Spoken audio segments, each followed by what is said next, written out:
Hey guys, tonight we begin a journey back to a time when the setting sun wasn't just beautiful, it was a warning.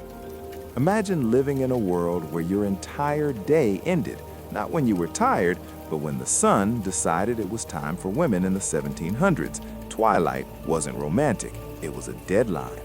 And what happened in those hours between sunset and sleep? Well, that's a story most history books forgot to tell. So, before we step into the flickering candlelight of the past together, I'd love it if you could take just a moment to subscribe if you enjoy these quiet history stories. A like helps more people find this kind of content. And honestly, your comments, whether it's where you're watching from or what resonates with you, they make my day. But only if this speaks to you, no pressure. Now, let's dim the lights, maybe turn on a soft fan for that gentle background sound, and slip back 3 centuries to an ordinary evening that was anything but ordinary. Picture this.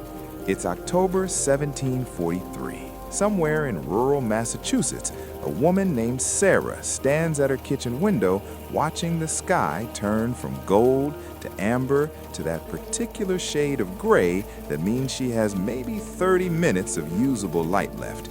Her hands are already moving faster, not panicking exactly, but faster, because when that sun drops below the horizon, everything changes, and I mean everything.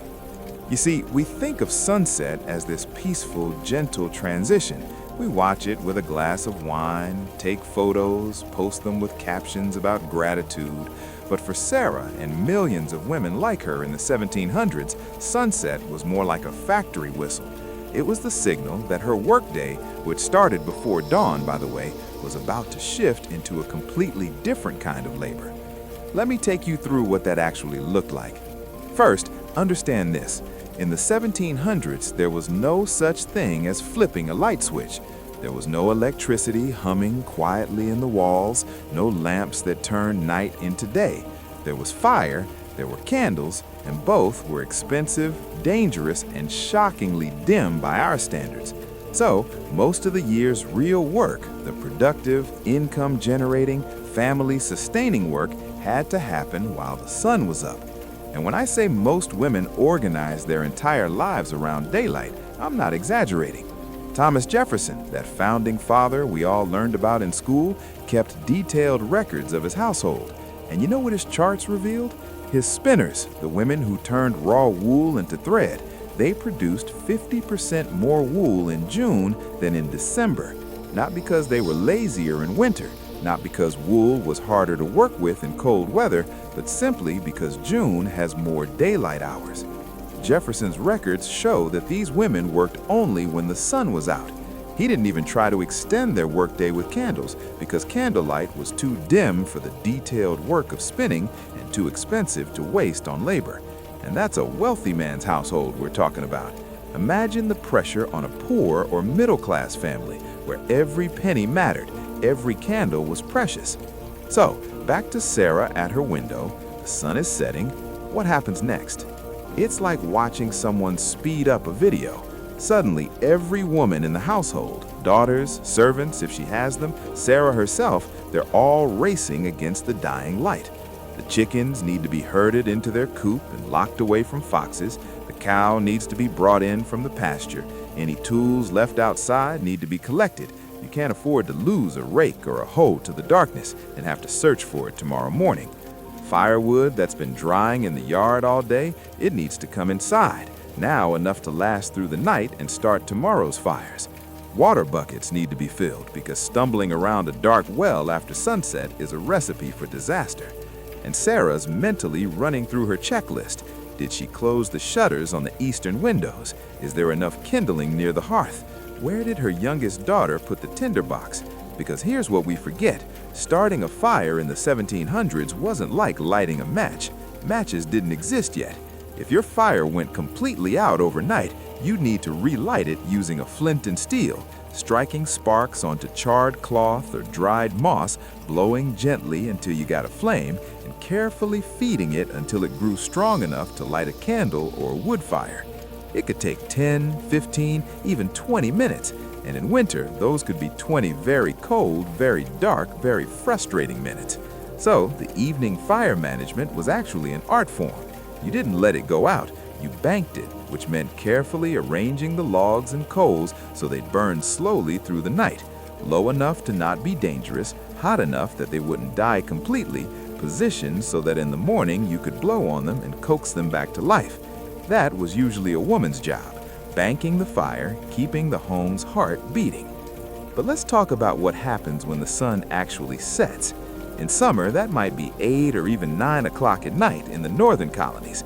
You'd have long, leisurely twilights, that gorgeous extended dusk that makes summer evenings feel endless. But in winter, in January, in Massachusetts or New York or Pennsylvania, the sun might set at 4:30 in the afternoon. 4:30! You'd finish your midday meal, which people called dinner back then, the main meal of the day, and within 2 hours it would be getting dark. And I want you to really think about that, because it means that from roughly 5 in the evening until 6 or 7 the next morning, you're living in darkness. 14 hours. That's more than half your life spent in a world with no light except what you can create yourself. One historian who studied colonial Williamsburg diaries found that people described a room lit with 7 candles as appearing luminous and splendid. 7 candles. That's what counted as bright. Most families didn't have 7 candles burning at once. Most families owned fewer than 5 candlesticks total. I'll get into the economics of candles more in a bit, but for now, just know this. For the average household, evening meant rationing light itself. Now, I mentioned Sarah's checklist. Let me walk you through what else is on it, because this is where it gets fascinating. As the light fades, Sarah needs to do a mental inventory of tomorrow morning. It's a trick her mother taught her, and her mother before that. Whatever slows you down at dawn, handle it at dusk. So she's thinking, what will we eat for breakfast? If it's porridge, she can measure out the oats now and set them near the hearth. If it's leftover stew, she knows where it is. The wooden bowls should be stacked and ready. The big stirring spoon should be hanging in its spot. What will the children wear? Any torn shifts or stockings should be identified now, set aside for mending tonight while there's candlelight if they can afford it. Is there water in the house? Not just for tonight, but enough for the morning face washing, the breakfast cooking, the first tasks of the day. This kind of evening preparation wasn't written in housekeeping books because it was considered too obvious to mention. But travelers from cities, when they visited rural households, sometimes commented on it with surprise, the sense that the evening wasn't rest time, it was preparation time.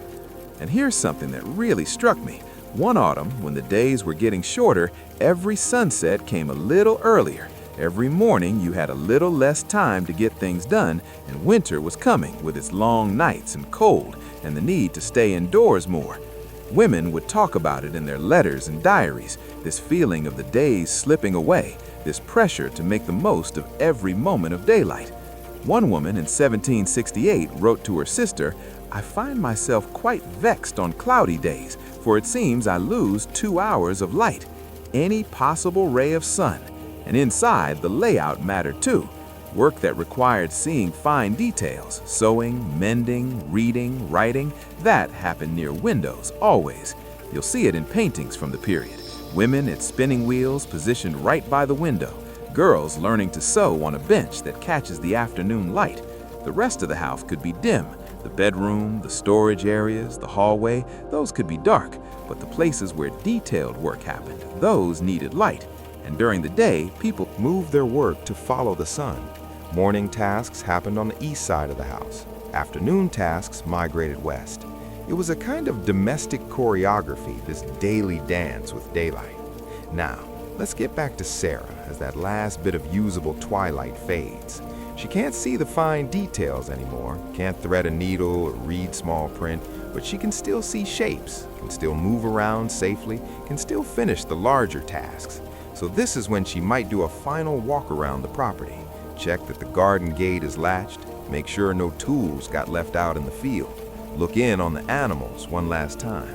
And this is when she'd be very aware of the sounds, because as light fades, hearing sharpens. She's listening for anything unusual, the sound of her husband or sons finishing up work in the barn, the sound of her daughters getting the younger children inside, the sound of neighbors calling to each other across the yards. everyone doing this same evening dance. In rural areas, you could actually hear the sunset happening across the community. Animals being penned, doors shutting, voices calling, children being summoned inside. One man who grew up in 1780s Virginia later wrote about this in his memoirs. The sound of evening was like a symphony, each household playing its part, and you knew when all the notes had been played that the day was truly done. I love that image, this communal sunset, this shared transition from day to night. And then there's the moment when Sarah steps back inside her house and closes the door behind her. That's it. Day is done. The outside world is now locked out until morning. Whatever didn't get done will have to wait. Whatever got forgotten is just forgotten until dawn. And now begins a different kind of evening work, the kind that happens by firelight and candlelight, the kind that's just as essential, but somehow even more exhausting because you're already tired, and now you have to work in dim light and your eyes hurt and you've been on your feet since before sunrise. But that meal needs to be warmed, those children need to be fed, that mending needs to happen, those letters need to be written, that bread needs to be set to rise for tomorrow. Life doesn't stop just because the sun went down, it just gets harder. And here's what I find most moving about this whole thing. Women in the 1700s didn't think of themselves as particularly strong or resilient. If you read their letters and diaries, they're constantly worried they're not doing what needs to happen next. Because that moment, that transition from day to night, that's where our story really begins. In the next part, we're going to step inside that warm kitchen and see exactly what happened when supper time arrived. And trust me, it's not what you'd expect. The evening meal in the 1700s was its own little world of tradition, strategy, and making do. But for now, just picture that race against darkness, that precious light slipping away, and all those women in all those houses dancing that same careful dance with the sunset every single evening for their entire lives. So Sarah's inside now. The door is closed against the darkening October evening, and the first thing she needs to do before anything else, before sitting down, before even taking off her outdoor shawl, is deal with supper. Now, when I say supper, I need you to completely forget what that word means to you, because in the 1700s, supper wasn't dinner. Yes, it wasn't the main meal. So it wasn't even particularly, on the other hand, happened sometime between 6 and 8 in the evening, and it was almost always whatever was left from dinner, warmed up. Now, you might be thinking, that sounds depressing, cold leftovers for your evening meal, but here's where it gets fascinating, because the way women manage supper reveals something brilliant about household economy in this period. Think about it. By evening, everyone's exhausted. The light is terrible, candles are expensive, the fire needs to be managed carefully because you can't let it go out overnight. So the absolute last thing anyone wants to do is start cooking from scratch. Instead, what Sarah would have done, what her mother taught her, what she's now teaching her daughters, is strategic meal planning centered around the hearth. That big stew pot that has been sitting over the fire since this morning, still there. The fire's been kept low all day, just high enough to keep the contents warm, but not burning. The stew has essentially maintained itself, and that's the genius of it. One pot, one fire, continuous heat, minimal supervision. Let me paint you a more specific picture. It's mid-October 1743. Remember our Sarah? She made a pea and salt pork stew this morning. She started it at dawn, right after breakfast, dried peas that had been soaking overnight, chunks of salted pork from the barrel in the cellar, an onion from the storage, maybe some carrots if they haven't all been eaten yet, herbs from the summer's drying, thyme, sage. She got it boiling, then pushed the pot to the side of the hearth where the heat was gentler, and there it sat all day while she did everything else, feeding chickens, churning butter, mending, spinning, supervising her daughter's work, 1,000 tasks. She checked it occasionally, gave it a stir, added a bit of water if it looked too thick, but mostly it just cooked itself. By noon, it was ready. The family ate their dinner portions, they soaked up the broth with bread. The children got seconds because growing bodies need enough heat to warm the stew through. Or does she need to add a log, coax the flames up a bit. This is actually a delicate judgment call. Add too much wood and you're wasting fuel, creating more heat than you need, making the room uncomfortably hot. Add too little and the stew stays lukewarm, which nobody wants. Sarah's been doing this for 20 years. She knows her hearth like you know your oven settings. She knows exactly where to position the pot, how long it'll take, and what the stew should look like when it starts to bubble around the edges. While the stew is warming, she's slicing bread. Yesterday's bread, most likely, because bread was typically baked once or twice a week, not daily. It's a bit dry, but that's actually perfect for soaking up stew. The children prefer it that way. They like using bread as a spoon, pushing it around the wooden bowl until it's saturated with broth. Now, I mentioned wooden bowls, and that's worth pausing on because tableware tells us a lot about how supper happened. Most households didn't have individual plates or bowls for every person. The wealthy might, but average households, they shared. Father might have his own bowl, mother might have one, but the children often ate from a common dish, or they'd share between 2 or 3. And here's something that surprised me when I learned it. Individual portions of meat and vegetables weren't really a thing until later in the 1700s, and even then, mostly for well-to-do families. For most families, Relationship with eating. But let's get back to Sarah's kitchen. The stew is bubbling now, the bread is sliced, and this is where the social dynamic of supper gets interesting. Because unlike dinner, which was somewhat formal, everyone gathered, father said grace, there was a certain order to things, supper was looser, more casual. People might not all eat at the same time. If father and the oldest sons were still finishing evening chores in the barn, they'd eat when they came in. Mother and daughters might eat earlier without this rigid, everyone must eat at the same time schedule. You adapt it to the rhythms of work and light and energy.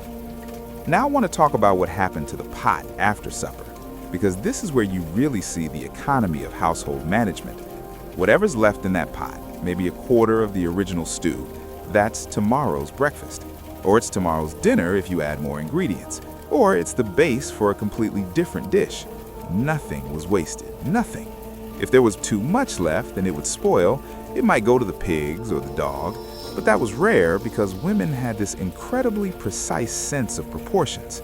They knew how many servings a pot would yield. They knew how much their family would eat at dinner versus supper. They knew how to stretch ingredients across multiple meals. It's almost like they had this internal spreadsheet running at all times, not written down. Most women couldn't have explained their math if you asked them, but they knew. Deep in their bones, they knew. One historian who studied colonial household accounts found that the best household managers could make 1 pound of salted meat combined with dried peas and vegetables feed a family of 6 across 2 full days. That's 12 meals from ingredients that cost maybe a few pennies. That's not just frugal, that's genius. But here's what I find most striking about supper in the 1700s. It reveals how different their relationship with food was. We're used to variety, right? We expect different meals every night. If you served your family leftover stew 3 nights in a row, they'd probably stage a rebellion. But in the 1700s, consistency was comforting. Knowing what you were going to eat meant one less thing to worry about. The same stew for dinner and supper, maybe with different bread or a different vegetable on the side if you were lucky, that was just normal. And more than that, it was strategic, because cooking from scratch twice a day would have been impossibly labor-intensive. It would have required maintaining a hot fire all day. It would have demanded attention that women simply didn't have to give. The one pot, cook once, eat twice approach freed up time and energy for everything else that needed doing. The spinning, the preserving, the animal care, the child care, the endless list of tasks. Supper being simple wasn't a failure of imagination or a sign of poverty. Though poverty certainly limited options, it was intelligent household management. Let me tell you about one specific woman whose diary survived. Her name was Ruth Henshaw, and she lived in Leicester, Massachusetts in the late 1700s. She kept meticulous records of her daily life. And you know what she mentions over and over in her evening entries? How tired she is by supper time. Warmed the remains of our dinner stew. The children ate what remained of the pork and turnips. Supper was hasty, as I had spinning to finish. That word, hasty, she uses it a lot. Not in an apologetic way, just matter of fact. Supper was hasty because there were 3 more hours of work to do before bed, and elaborate meal preparation didn't fit into that equation. And I think about Ruth Henshaw warming her leftover stew by firelight, probably doing it with one hand while her other hand was already reaching for the spinning wheel or the mending basket. And I think about how she didn't feel guilty about it. There was no Instagram to make her feel bad that her meal wasn't photogenic. There were no cooking shows suggesting she should try 17 new recipes this week. There was just, this is supper, it's warm, it's filling. Now let's move on to the next thing. What a relief that must have been in its own way. Of course, not every supper was leftover stew. Sometimes it was leftover roasted meat with bread and cheese.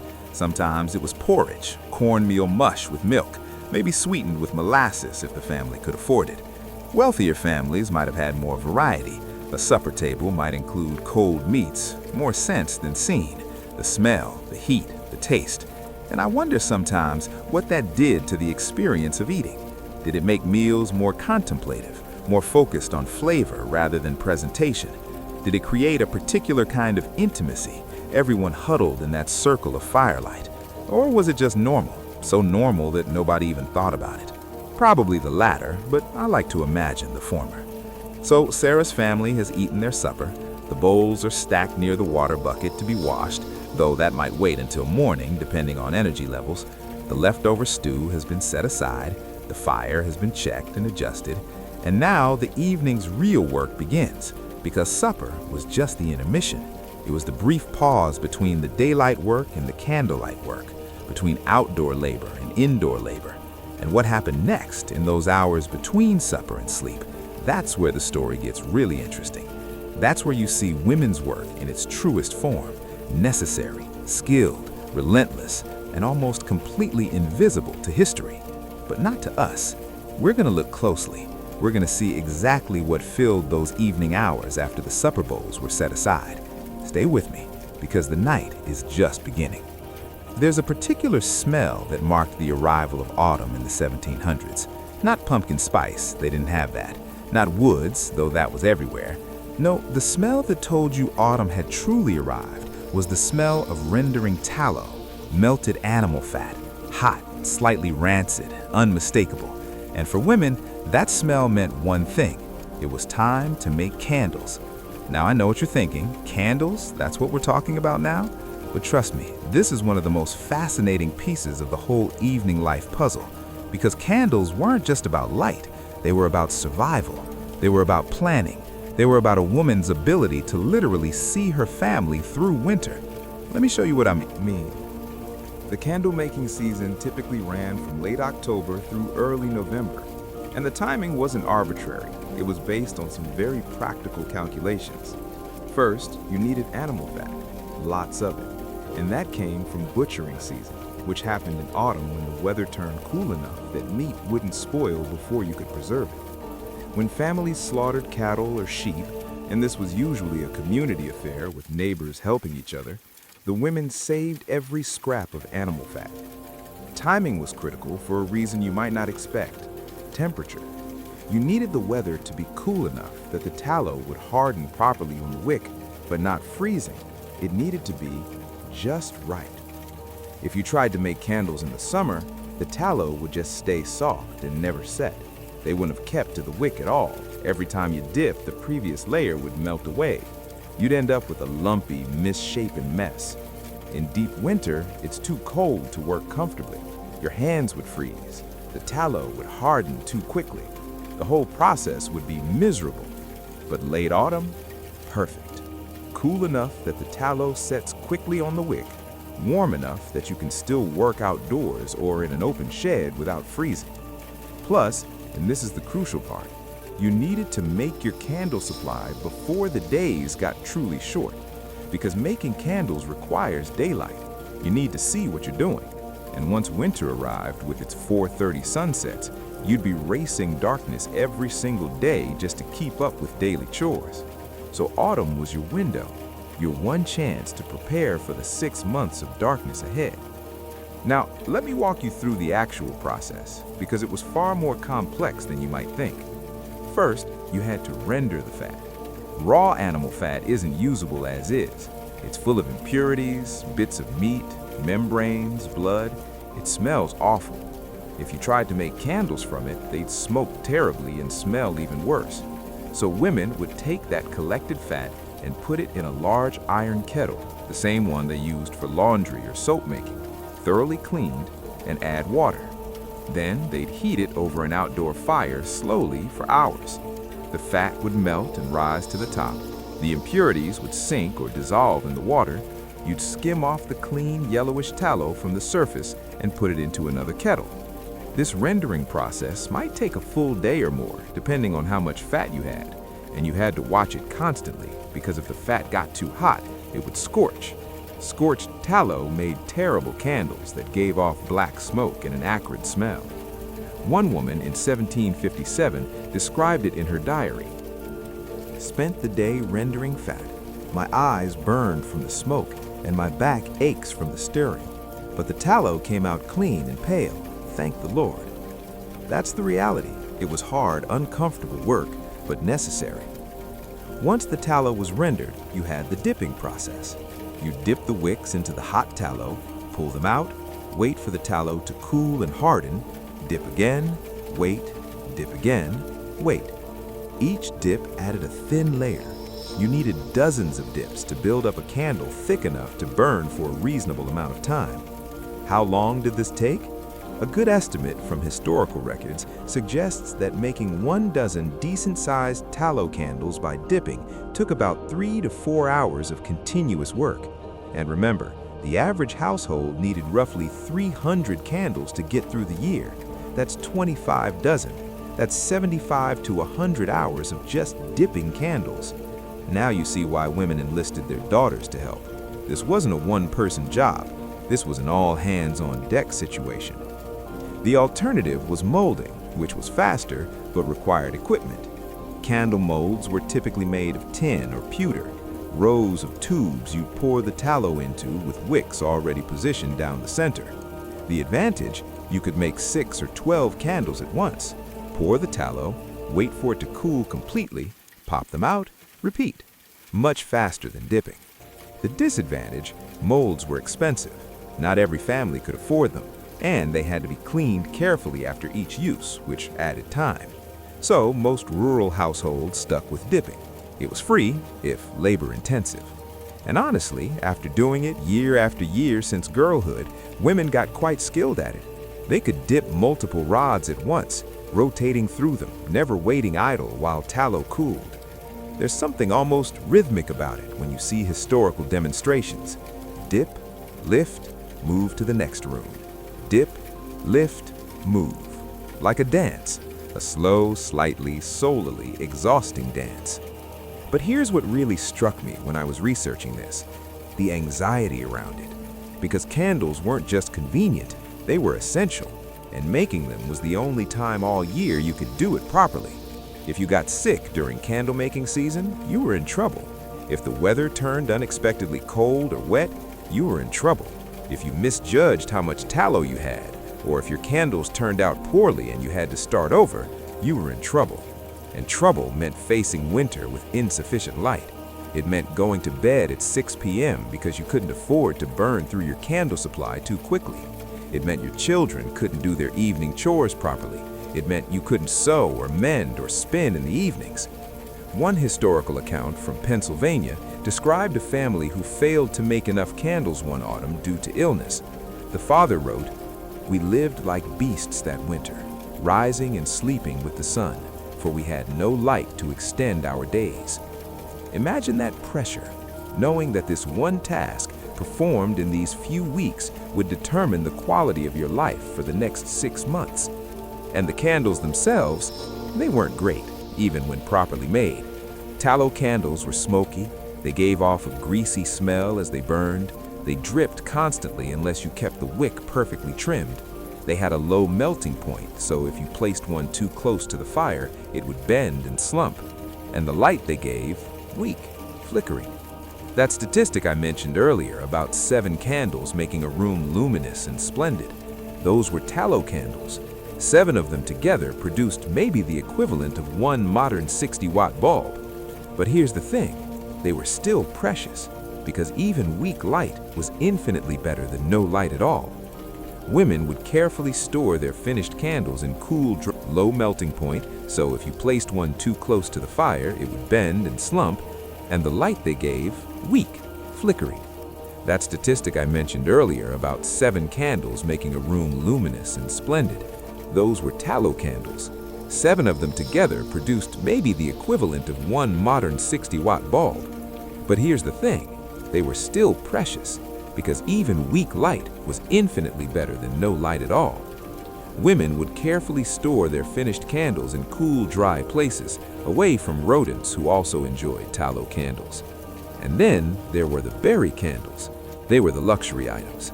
Made from the waxy coating on bayberries, these candles required a different kind of labor. It took about 15 pounds of berries to make 1 pound of wax, and gathering 15 pounds of berries meant hours of picking from thorny bushes in autumn weather. But the resulting candles, so much better. They didn't smoke as much, they didn't smell like rendered fat, they burned cleaner and brighter. Naturally, they became special occasion candles. You'd save your bayberry candles for when the minister came to visit, for Christmas, for births and weddings, for moments that deserved better light. The rest of the year, you made do with tallow. And then, in the mid-700s, came the discovery that would change everything: spermaceti. Sperm whales, those massive creatures hunted in the Atlantic and Pacific, have a cavity in their heads filled with a waxy oil. When crystallized, this spermaceti makes the finest candles imaginable. Hard, bright burning, nearly smokeless, no smell. But here's the catch: they were phenomenally expensive. Only the wealthy could afford spermaceti candles regularly. For average families, they were completely out of reach. So they rendered the year's accumulated tallow. They spent hours dipping and re-dipping until their shoulders ached and their fingers were stiff. They made 287 candles. Sarah counted them carefully as she packed them away in the cellar. She did the math in her head. She'd been doing this calculation every year for 2 decades. 287 candles, roughly 1 per night from November through April, with a few extras for emergencies or special occasions. It would be enough, barely, if they were careful, if nobody got sick, of women's autumn work, that historians can date historical documents by references to it.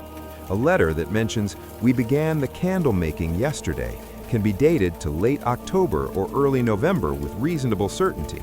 A diary entry about finishing the last of the candles suggests early November. It was that universal, that predictable, that essential. Every woman in the 1700s, from Quebec to Georgia, participated in this ritual. Rich women supervised their servants doing it.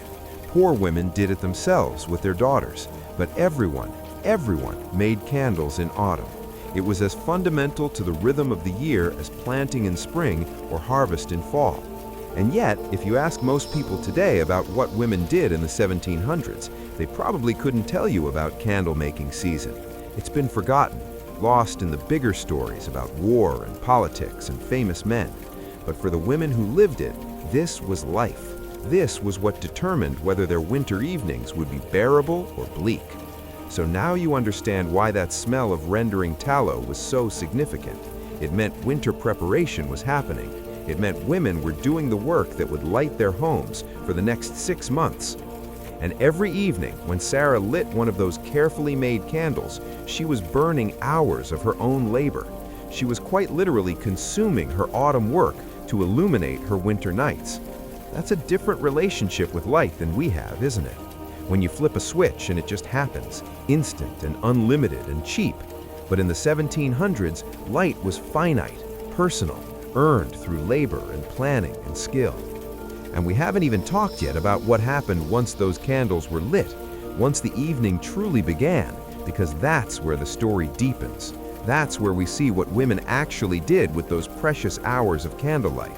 Stay close. We're about to step into the circle of light and see evening work as it really was. The candle is lit, finally. It's maybe 7 o'clock in the evening now. Supper is finished. The autumn darkness has settled completely outside.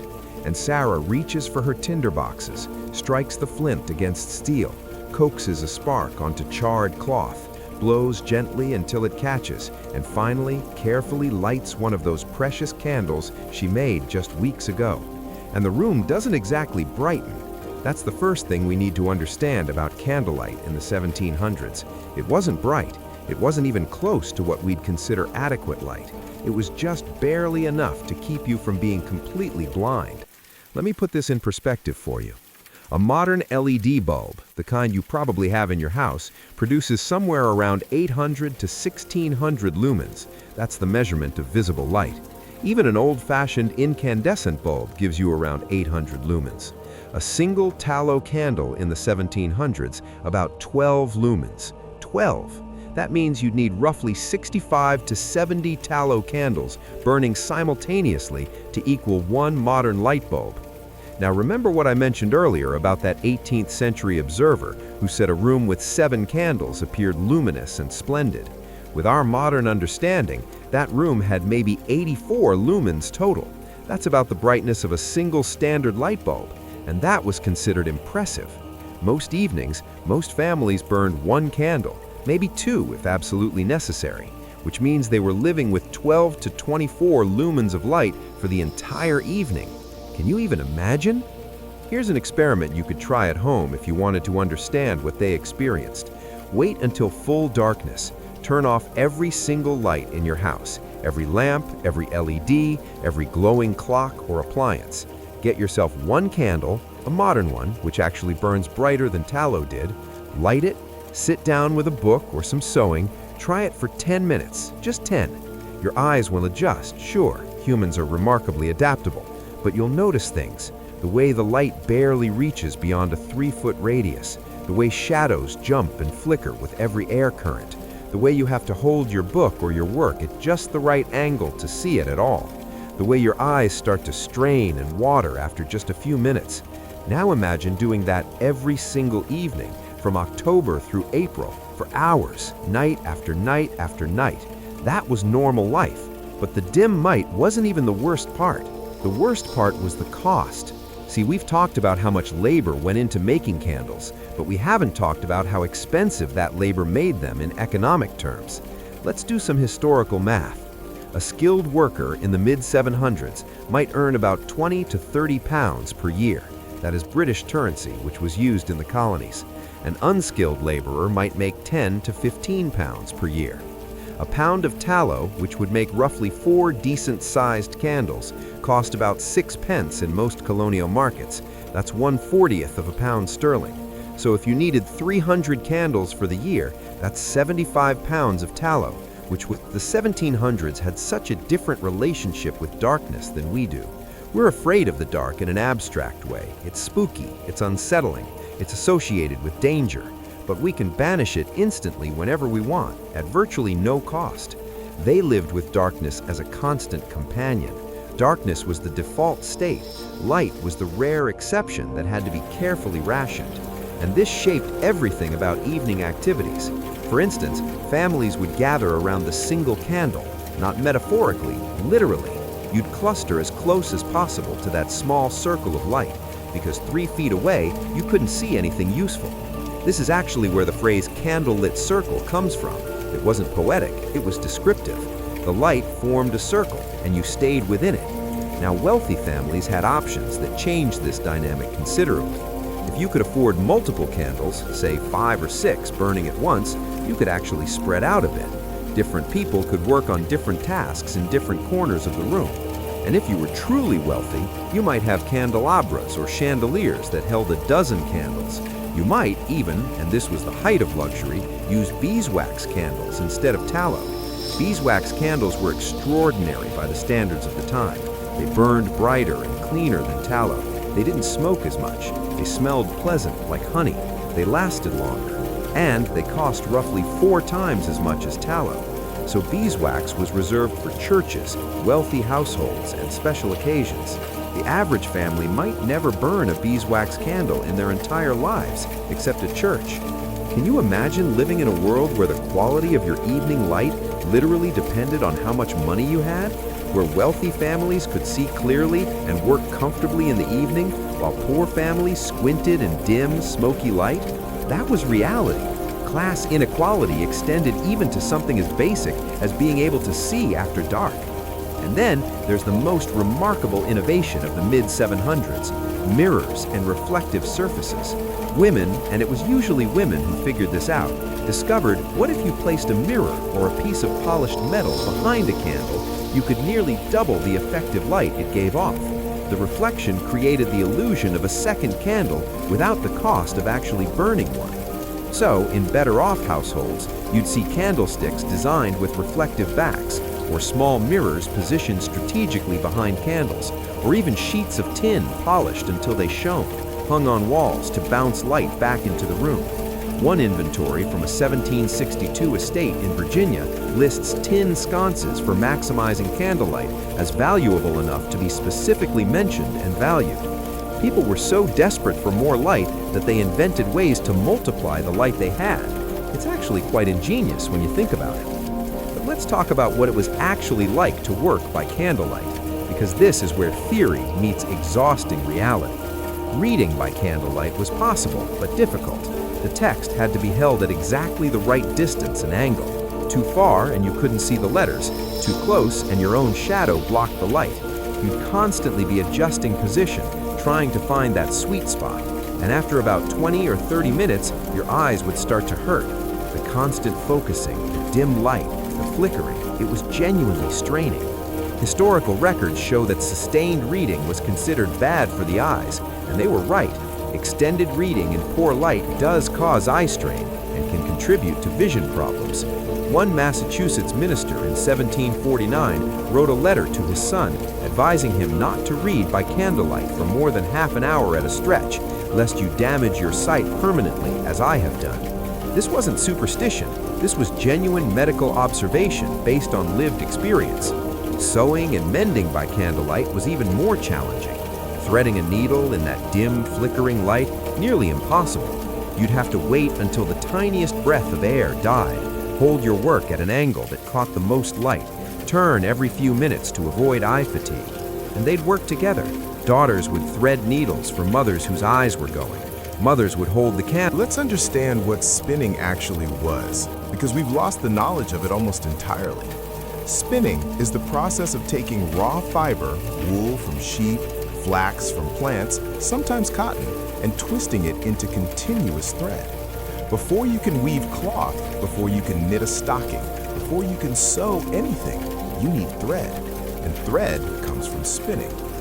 In our world, thread comes from factories. You buy it in neat little spools without thinking twice about it. But in the 1700s, every single inch of thread your family used had to be spun by someone, usually by the women and girls of the household, and it took forever.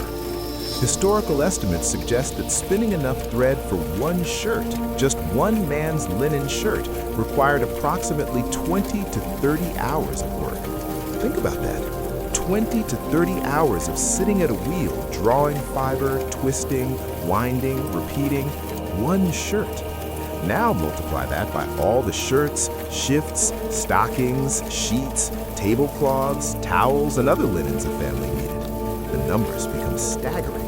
So evening spinning wasn't optional or leisurely. It was absolutely necessary just to keep the family clothed. Sarah would have started learning to spin when she was maybe 6 or 7 years old, first on a simple drop spindle, a handheld tool, and then graduating to the wheel once her coordination improved. By the time she was 12, she could spin while half asleep.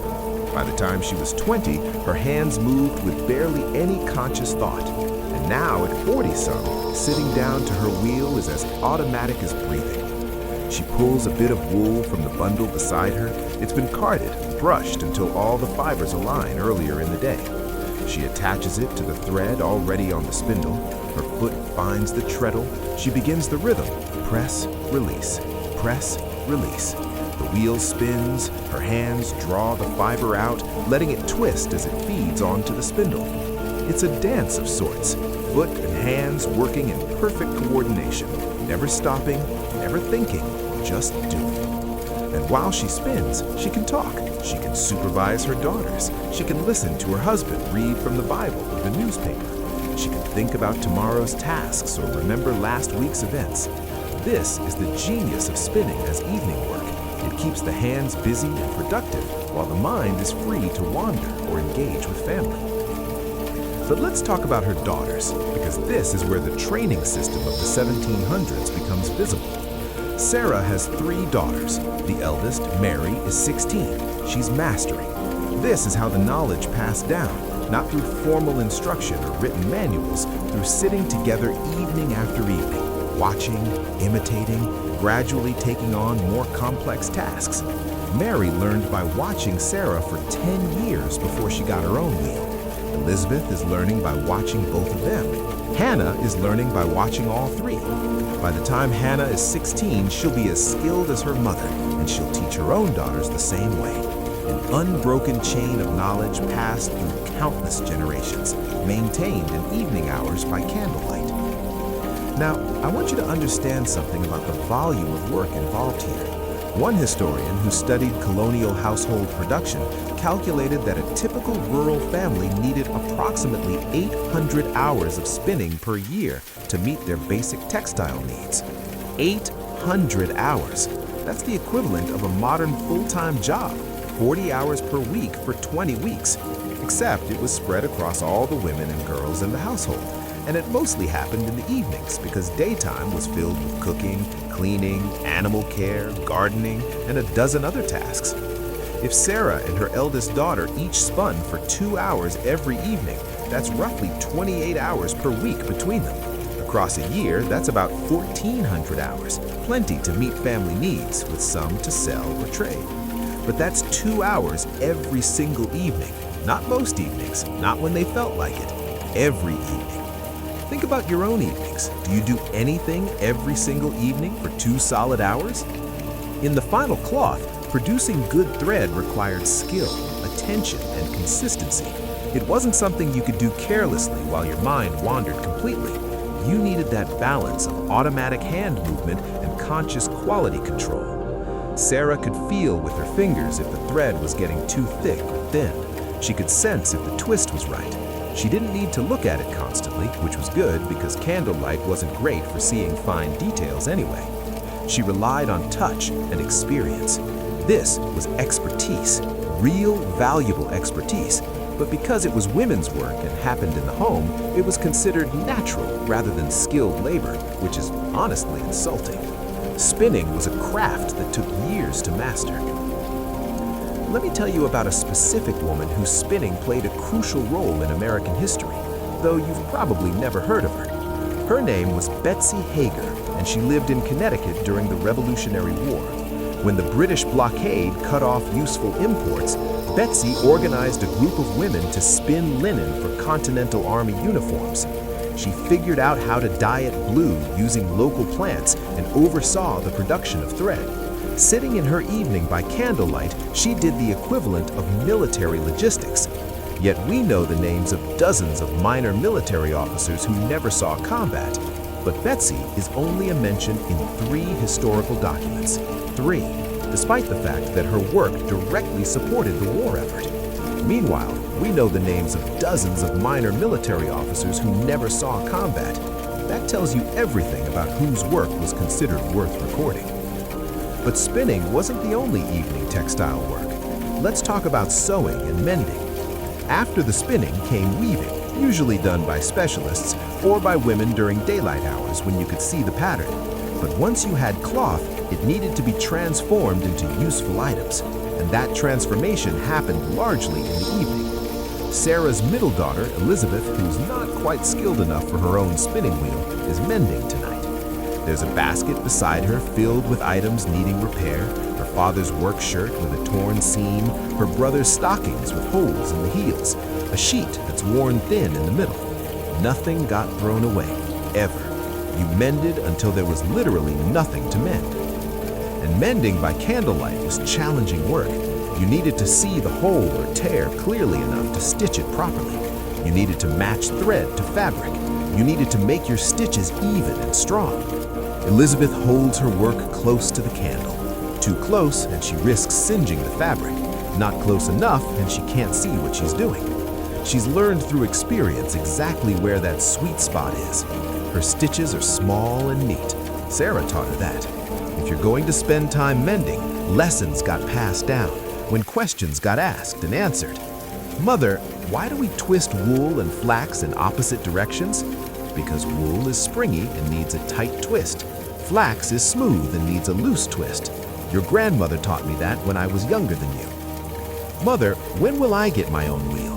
When you can spin an even thread for 2 hours without me correcting you, same as your sister earned hers. These weren't idle conversations. This was education happening, not book learning. Most of these girls weren't learning to read, but life learning, practical knowledge, family history, values, all woven into the rhythm of spinning and sewing. And sisters talked to each other, confided things they might not say in daylight, made plans, shared secrets. The intimacy of working together evening after evening created bonds that lasted lifetimes. Now, I want you to understand something about the volume of work involved here. One historian who studied colonial household production calculated that a typical rural family needed approximately 800 hours of spinning per year to meet their basic textile needs. 800 hours. That's the equivalent of a modern full-time job, 40 hours per week for 20 weeks, except it was spread across all the women and girls in the household, and it mostly happened in the evenings because daytime was filled with cooking, cleaning, animal care, gardening, and a dozen other tasks. If Sarah and her eldest daughter each spun for 2 hours every evening, that's roughly 28 hours per week between them. Across a year, that's about 1,400 hours, plenty to meet family needs with some to sell or trade. But that's 2 hours every single evening. Not most evenings, not when they felt like it, every evening. Think about your own evenings. Do you do anything every single evening for 2 solid hours?